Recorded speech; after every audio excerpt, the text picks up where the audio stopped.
Hi, అందరికీ నమస్కారం అండి. Welcome back to Sharath updates YouTube channel.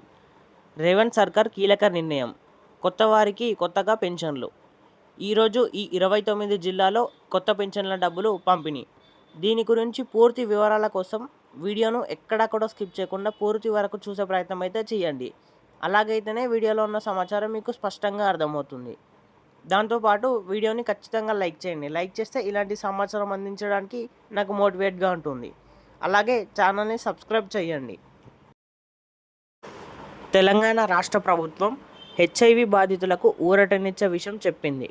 కొత్తగా 14,084 మంది హెచ్ఐవి బాధితులు చేయూత పెన్షన్లు మంజూరు చేస్తూ మంత్రి సీతక్క ఫైల్పై సంతకం చేశారు. ఈ నెల నుండే వీరికి పెన్షన్లు 2016 చొప్పున పెన్షన్ అందనుంది.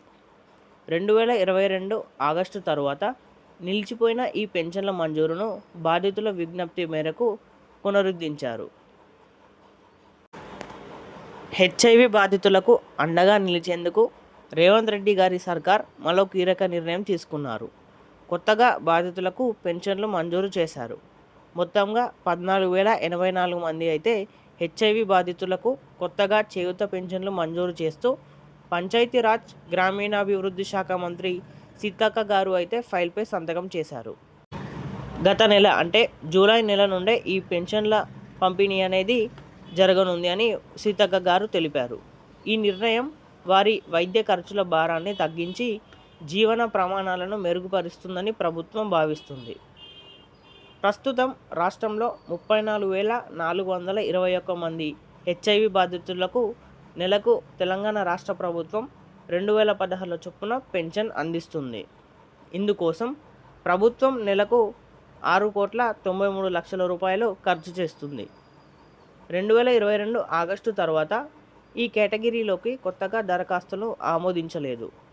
దీంతో బాధితులు ఇటీవల మంత్రి సీతక్కను కలిసి తమకు పెన్షన్ మంజూరు చేయాలని అభ్యర్థించారు. వారి విజ్ఞప్తికి స్పందించిన మంత్రి సీతక్క తెలంగాణ రాష్ట్ర ఎయిడ్స్ నియంత్రణ మండలి TGSACS ధృవీకరణ ఆధారంగా కొత్తగా 14,084 మందికి పెన్షన్లు ఇచ్చేందుకు ఆమోదం తెలిపింది. వీరికి ఈ జూలై నెలలో అంటే గత నెల నుండే 2,016 రూపాయల చొప్పున అందించనున్నారని తెలిపారు. కాబట్టి ఈరోజు వారికి ఈ 29 జిల్లాల వారికి జమ అవుతాయి. ఈ కొత్త పెన్షన్ల మంజూరు కూడా ఈ ఆర్థిక సంవత్సరంలో అదనంగా 28,40,00,000 రూపాయలు ఖర్చు చేయనున్నట్టు సెర్ఫ్ వర్గాలు వెల్లడించాయి. కొందరు హెచ్ఐవి బాధితులు పూర్తి స్థాయిలో పనిచేయాల్సిన స్థితిలో ఉండటం వారికి నెల నెల వైద్య ఖర్చులు ఆర్థిక భారాన్ని మోపుతుండటాన్ని ప్రభుత్వం గుర్తించింది. ఈ పరిస్థితిని దృష్టిలో ఉంచుకొని పేదరికంతో బాధపడుతున్న హెచ్ఐవి బాధితులకు చేయూత పథకం కింద ఆర్థిక సహాయం అందించాలని రాష్ట్ర ప్రభుత్వం నిర్ణయించుకుంది.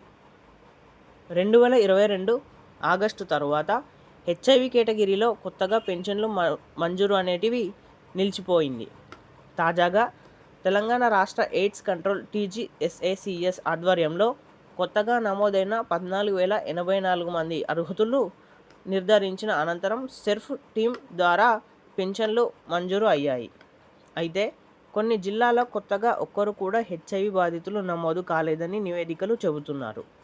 జయశంకర్, భూపాలపల్లి, గద్వాల్, మంచిర్యాల, మెదక్, ములుగు, నాగర్ కర్నూల్, నారాయణఖేడ్, నిర్మల్, రంగారెడ్డి జిల్లాలో కొత్తగా ఒక్కరు నమోదు కాలేదు. అంటే ఒక్కరు కూడా ఈ జిల్లాలో అయితే హెచ్ఐవి బాధితులు నమోదు కాలేరు. హైదరాబాద్ జిల్లాలో 3,019 మంది, నల్గొండలో 1,385 మంది, ఖమ్మంలో 954 మంది, సూర్యాపేట 931, కరీంనగర్ 833, హనుమకొండ 825, కామారెడ్డి 702, పెద్దపల్లి 527, భద్రాద్రి కొత్తగూడెం 566, వికారాబాద్ 544, సిద్దిపేట 523, నిజామాబాద్ 528, మహబూబ్ నగర్ 452, ఆదిలాబాద్ 482, జగిత్యాల 306, జనగామ 228, సంగారెడ్డి 1,242. ఇంతవరకు అయితే లబ్ధిదారుల సంఖ్య హెచ్ఐవి లబ్ధిదారుల సంఖ్య పెరుగుతూ వచ్చింది.